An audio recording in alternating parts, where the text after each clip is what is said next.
বাবা, আমরা আর কতদিন এভাবে কোনো রকমে পেট চালাবো? পেট যে আর কথা শোনে না। হ্যাঁ বাবা, কতদিন হলো আমরা দুটো ভাত পেট ভরে খেতে পারি না।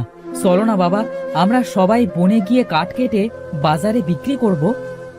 কিন্তু বাবা, সেটা যে তোদের অনেক কষ্ট হয়ে যাবে। তোরা ছোট মানুষ, তোরা কি পারবি এত দূর থেকে কাঠ কেটে বাজারে বিক্রি করতে? হ্যাঁ বাবা, আমরা পারবো। মানুষ তো পেটের দায়ে কত কিছু করে, আমরা না হয় একটু কষ্ট করব, তার বেশি তো কিছু নয়। আচ্ছা, তোরা যদি পারিস তাহলে চল, আমরা তিনজন মিলেই কাঠ কেটে আনি।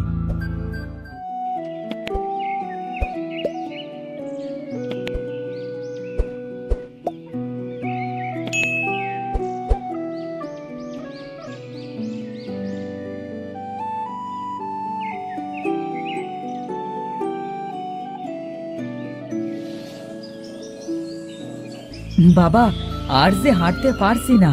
আরো কত দূরে বাবা সেই বন? আর বেশি দূরে নয় বাবা, এই তো আমরা বনের ভিতরে চলে এসেছি।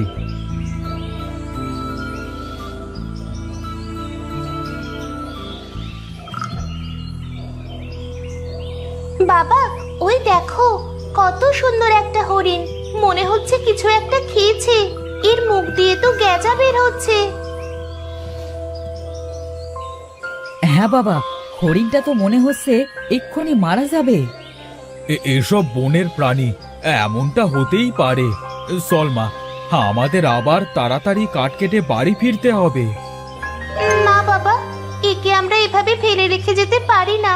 তোমার কাছে বোতলে যে পানিটুকু আছে ওটা দাও। হরিণটা হয়তো পানি খেলে একটু সুস্থ হয়ে যাবে। কিন্তু আমাদের যে পানির দরকার হবে মা, এই গভীর বনে পানি কোথায় পাবি? বাবা দাও তো, পরেরটা পরে দেখা যাবে।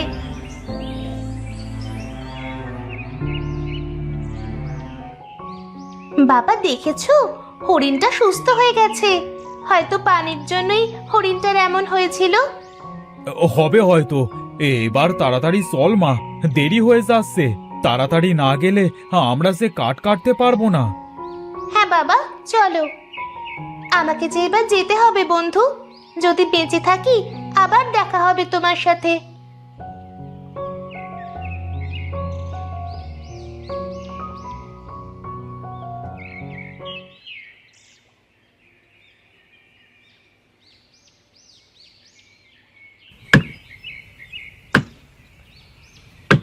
হ্যাঁ, আর যে পারছি না বাবা, খুব সে পানির পিপাসা লেগেছে।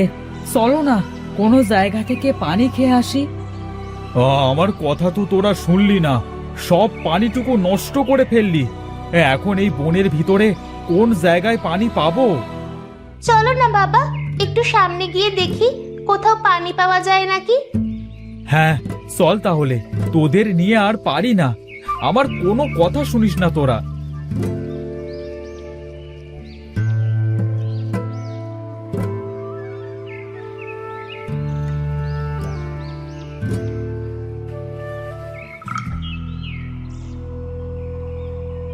বাবা, বনের এত গভীরে কে থাকে? চলো তো বাবা, বাড়িতে গিয়ে দেখি। হ্যাঁ মা চল, দেখি কেউ একটু পানি দেয় নাকি। বোন, মনে তো হচ্ছে বাড়িতে কেউ নেই। চল তো আমরা ঘরের ভিতরে যাই। ভাই, ঘরের ভিতরে যাব কি করে? দেখো, ঘরটাতে তো তালা দেওয়া আছে। এই কেমন অদ্ভুত তালা বাবা, এমন তালা তো জীবনে দেখিনি।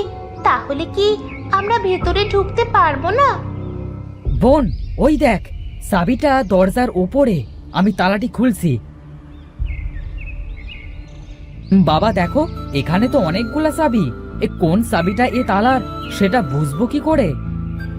দেখি তো বাবা, চাবিটা আমার কাছে দে, আমি দেখছি কোন চাবিটা এই তালার।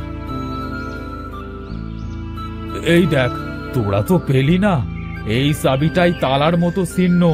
এটাই মনে হয় এই তালার চাবি। হ্যাঁ বাবা, এটাই তো মনে হচ্ছে এই তালার চাবি। তালাটা খোলো তো বাবা।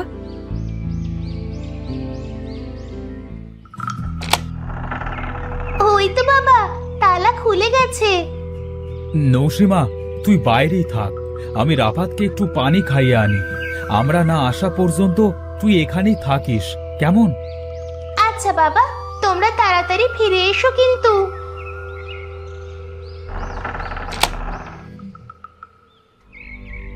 বাবা, ও বাবা, তোমরা কি আমার কথা শুনতে পাচ্ছো? ও বাবা, তোমরা কোথায় গেলে? দরজা কেন আবার তালা লেগে গেল? এটা তো সেই হরিণ। হরিণটা কেন আমার কাছে আসছে? তুমি হরিণ থেকে মানুষ কিভাবে হলে? আমার কিন্তু খুব ভয় করছে। আমাকে ভয় পেও না বন্ধু, আমি যে তোমার উপকার করতে এসেছি। তুমি আমাকে যদি পানি দিয়ে সাহায্য না করতে, আমি তো মরেই যেতাম। তুমি যে আমাকে বন্ধু মনে করে উপকার করতে এসেছো, এটাই আমার কাছে অনেক বেশি বন্ধু। তুমি আমাকে কি উপকার করবে বন্ধু? তোমার বাবা আর ভাই তো ওই ঘরের ভিতরে প্রবেশ করেছে। তারা ওইখান থেকে আর কখনোই ফিরে আসবে না। এটা তুমি কি বলছো বন্ধু? তাহলে আমার বাবা ভাই কি আর কখনোই ফিরে আসবে না? এই পর্যন্ত ওই ঘরে অনেক মানুষ গেছে, কিন্তু কেউই আর ফিরে আসেনি। তবে তারা আবার ফিরে আসতে পারে। ফিরে আসবে? সত্যি বলছো? হ্যাঁ, সত্যি। তবে তোমাকে অনেক কষ্ট করতে হবে। আমি ওদের জন্য যে কোনো কষ্ট করতে রাজি আছি। তুমি শুধু আমাকে বলো কিভাবে আমি ওই ঘরের ভিতরে সবাইকে বাঁচাতে পারবো। বনের শেষ মাথায় একটা নদী আছে। সেই নদী তোমাকে পার হতে হবে। নদীর ওই পাশে একটা ডাইনির প্রাসাদ আছে। ওই প্রাসাদের বাইরে একটা আম বাগান আছে। ওই আম বাগানে আমি কি করতে যাব? ওই আম বাগানের ভিতরে একটা নারকেল গাছ আছে। নারকেল গাছের দক্ষিণ পাশে গর্ত করবে। ওইখানে একটা বাক্সের ভিতরে ওই অদ্ভুত দরজার চাবি আছে। কিন্তু এই দরজার চাবি তো এখানেও আছে। এই চাবিটা মায়ার চাবি। এই চাবি দ্বারা কেউ ওই ঘরে গেলে সে আটকে যাবে। আর তুমি যদি ডাইনি রাজ্য থেকে ওই চাবিটা আনতে পারো, তবে ওই ঘরটা নিমেষেই ভেঙে যাবে আর ডাইনিটাও মারা যাবে। ওই ঘর ভেঙে গেলে কি ওই ঘর থেকে সবাই মুক্তি পাবে? হ্যাঁ, সবাই মুক্তি পাবে। অমাবস্যার আর 2 দিন আছে। আগামী অমাবস্যার রাতে ডাইনি সবাইকে তার প্রাসাদে নিয়ে গিয়ে তাদের তাজা রক্ত খেয়ে আরো শক্তিশালী হবে। তোমার হাতে আর মাত্র 2 দিন আছে। কিন্তু আমি ওই চাবিটা আনবো কিভাবে? তুমি যদি আজ যেতে পারো, ওই চাবিটা সহজেই আনতে পারবে। কারণ ডাইনিটা আজ ওই চাবিটা পাহারা দিবে না। আজ সেই ডাইনি তান্ত্রিকের কাছে সাধনা করতে যাবে। কিন্তু আমি কিভাবে ওই নদী পার হব? আমার যে নদীটা পার হওয়া সম্ভবই নয়। এই রাজহাঁসের উপরে চড়ে বসো, সে তোমাকে ওইখানে নিয়ে যাবে। কিন্তু মনে রেখো, বেলা শেষ হবার আগেই তোমাকে ফিরে আসতে হবে। তা না হলে ওই ডাইনি তোমাকেও বন্দি করবে। তোমাকে অনেক ধন্যবাদ বন্ধু, আমাকে উপকার করার জন্য। আমি যাচ্ছি এবং খুব শিগগিরই ফিরে আসবো। এটা রাখো, মাটি খোঁড়ার সময় এটা কাজে লাগবে তোমার।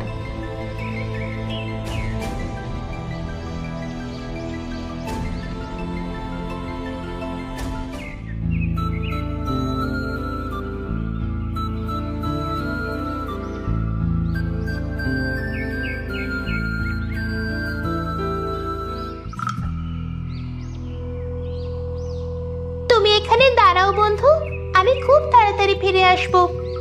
তাড়াতাড়ি ফিরে এসো, না হলে ডাইনিটা আবার ফিরে আসবে।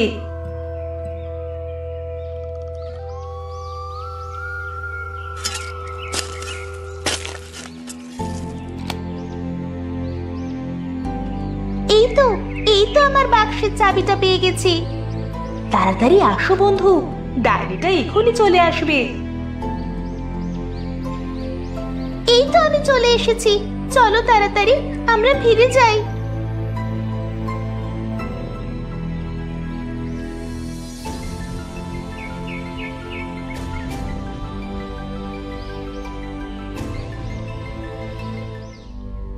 আমি চলে যাচ্ছি বন্ধু, তুমি তাড়াতাড়ি তোমার কাজটি সেরে ফেলো, না হলে ডায়েরিটা এক্ষুনি চলে আসবে। হ্যাঁ বন্ধু, আমি এক্ষুনি যাচ্ছি।